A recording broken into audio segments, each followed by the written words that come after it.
Well, hey everyone, if I've not met you before, I'm Phil. I lead the team here at St. Paul's, and here we go again. Lockdown 2.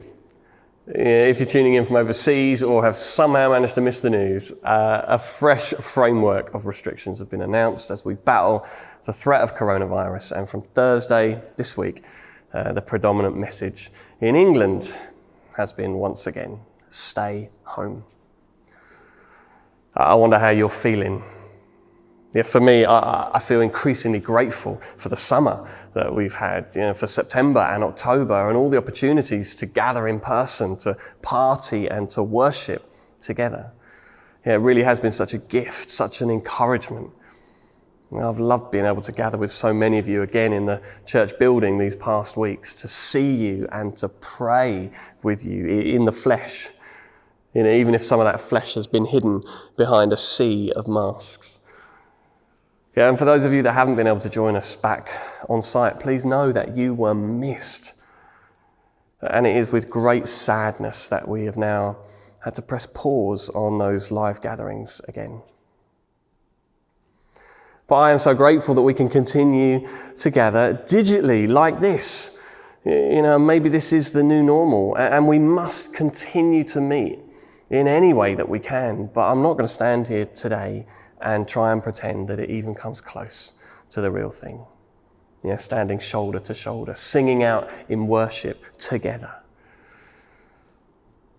These are difficult days.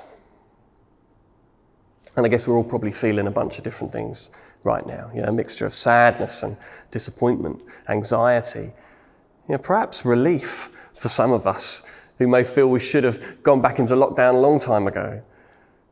Maybe we're happy just to shut the door and hibernate for a bit.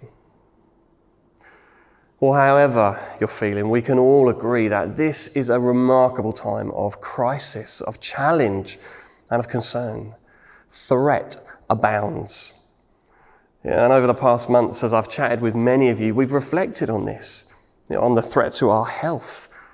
And I'm so grateful for all those of you who are involved in our health services, on the front line in this, seeing day to day the terrible impact of this virus, directly or indirectly.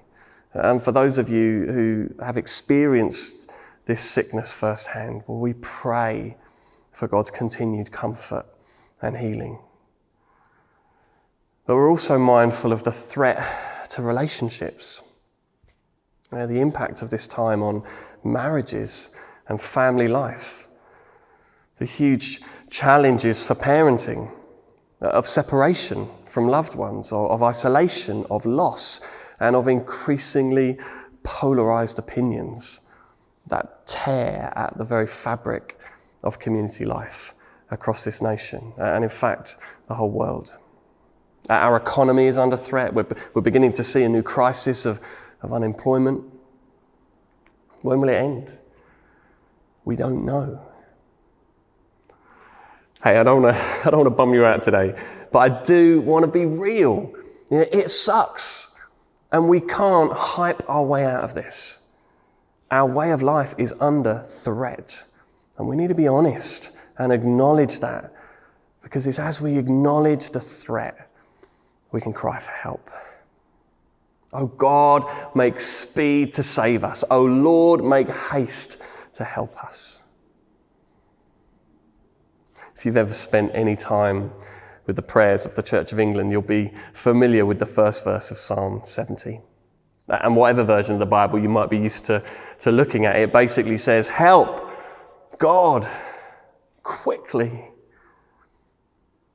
And of course the context is threat. In verse 2, we read, may those who want to take my life be put to shame and confusion. May all who desire my ruin be turned back in disgrace. Yes, someone is after the psalmist. And someone's always after the psalmist. He's under threat, and so he cries for help to God. Now today, if you feel threatened, unsettled, anxious, cry for help to the God who hears and helps and saves, to Jesus who is there for you no matter what. I love the trajectory of this psalm. In fact, we see it echoed in most of the psalms. Threat leads to a cry for help, which leads to joy and salvation. Verse 4, from the context of threat, may all who seek you rejoice and be glad in you. May those who long for your saving help always say, great is the Lord. We see a shift in perspective here, that we're reminded, don't let the storms steal your gaze. Don't allow lockdown to make you look down. Lift your eyes, seek Jesus, and say, great is the Lord. But our eyes are tricky things to manage, aren't they? They're constantly getting drawn down, drawn away, drawn to seek out bad news over good, tragedy, gossip, to hit that clickbait headline on your news feed. But it doesn't have to be like that. Over the next 4 weeks, I want to challenge you. What are you going to seek? And what are you going to say? Will you seek Jesus? Because there is always joy to be found in him. And Christians all over this nation are committing to set aside Thursdays as a day of prayer and fasting throughout this season. Perhaps you could join us. And here at St. Paul's, we're going to be making a creative prayer space available in the church each Thursday, which you can book into for individual prayer and safely seek and rejoice in that space. One of the things that I and lots of the team here have been using recently is the Lectio 365 app. A brilliant little devotional tool to help you to seek Jesus each day. Now, I'm going to put some notes in the description of this video to help you find this stuff. We're also going to be running the prayer course online, again, starting this week. We've just finished it, and I had a great group. We've had an amazing time, and this is another great way to seek Jesus. So get involved. And then there's Alpha. We're now on week 4, but we're ready to start another group. Perhaps you've got a friend or a housemate that you can seek with in this season. Give us a shout. Let's explore together. And let me encourage you to press into your connect groups and to these digital Sunday gatherings. Let's seek Jesus together, because there is joy to be found in him. May all who seek you rejoice and be glad in you and say, great is the Lord.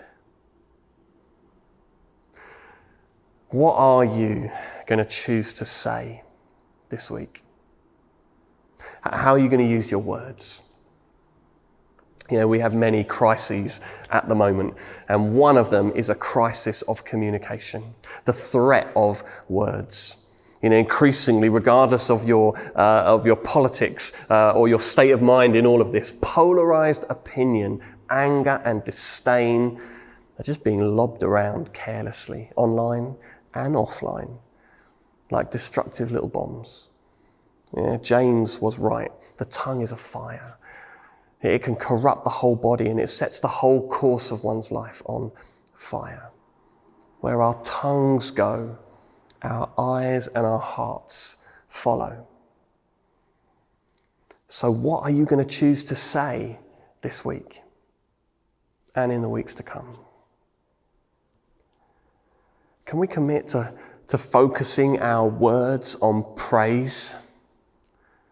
That in the midst of this storm, we might lift our eyes up to Jesus, seek him, receive the unreasonable joy that is only to be found in him, and together continue to say, great is the Lord.